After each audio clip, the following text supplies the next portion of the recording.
Hallelujah. आज हम देखेंगे योना नबी की पुस्तक, उसका 3 चैप्टर पढ़ेंगे। हम देखेंगे यहाँ पर क्या लिखा हुआ है। फर्स्ट आयत में और सेकंड आयत में लिखा हुआ है, तब यहोवा का ये वचन दूसरी बार योना के पास पहुंचा, उठकर उस बड़े नीनवे नगर में जा और जो बात मैं तुझसे कहूँगा उसका उसमें प्रचार कर। हालेलुया। यहाँ पर खुदावंद का वचन जो है, तीसरा चैप्टर और उसकी फर्स्ट आयत में जो बोला है कि तब यहोवा का जो वचन दूसरी बार पहुंचा है। और फर्स्ट बार कब उसने बोला था? फर्स्ट चैप्टर में, योना नबी की पुस्तक उसका फर्स्ट चैप्टर में और फर्स्ट आयत में ही देख लें आप। मैं यहाँ से ही आपको खोल के मैं बताती हूँ। यहाँ पर देखें लिखा हुआ है, हालेलुया। यहाँ पर देखो लिखा हुआ, ऊपर लिखा हुआ है, यहोवा का ये वचन अमित्य के पुत्र योना के पास पहुंचा। ये देखो फर्स्ट में लिखा हुआ, आप पढ़ के देख लें।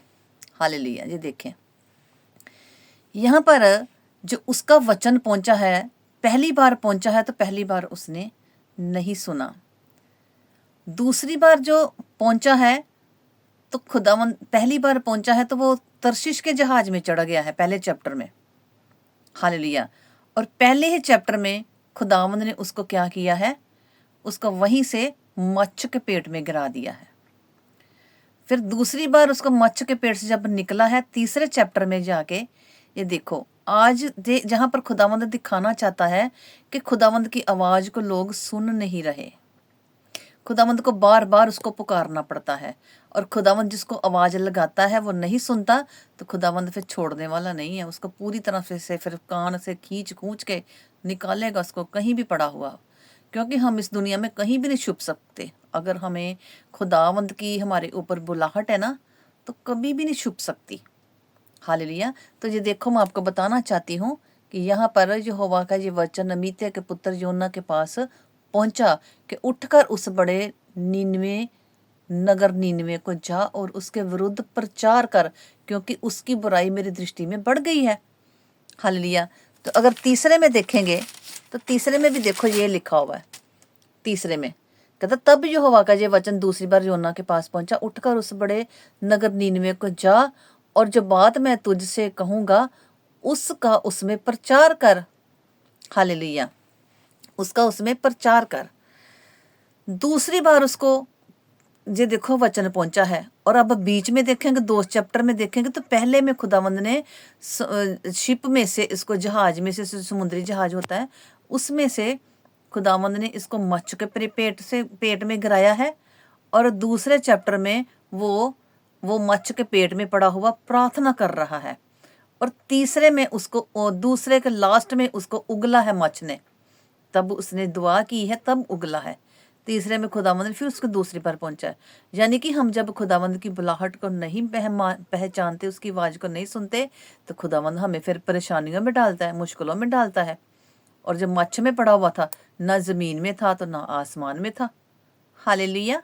तो इसका क्या मतलब है? हम दुखों को झेलना पसंद कर लेते हैं, लेकिन खुदावंद की आवाज को सुनना पसंद नहीं करते। और यहाँ पर जो योना का दुख था वो ना आसमान में था तो ना जमीन में था, वो बीच में था, वो मच्छ के पेट में था, जहाँ पर उसको कोई नहीं देख रहा था। सिर्फ और सिर्फ खुदावंद देख रहा था। और वो खुदावंद को बस महसूस कर रहा था कि जो मेरे को डालने वाला यहाँ पर सिर्फ और सिर्फ मेरा पिता परमेश्वर है। समझने की कोशिश करनी है वचन को हमने। आज भी जो लोग इतने दुखों में गिरे हुए ना, इतने दुखों में चले जाते हैं, फिर जाके उनको आता कि हमने कभी ना कभी खुदावंद का इनकार किया था, है ना। तो फिर वो खुदावंद की बुलाहट होती है, जब उनके दिलों में, जहनों में आता है, तो फिर खुदावंद की पुकार होती है कि मैंने तो तुझे पुकारा था लेकिन तुमने मेरी आवाज को सुना नहीं। पाक कलाम के पढ़े और सुने जाने पर खुदावंद की बरकत हो। आमीन। और मैं पूनम मसीह फ्रॉम इटली से हूँ। मेरा नंबर +39 कोड नंबर है स्टार्टिंग में, और उसके बाद नंबर मेरा है 3299131069। हालेलुया। Thank you Jesus.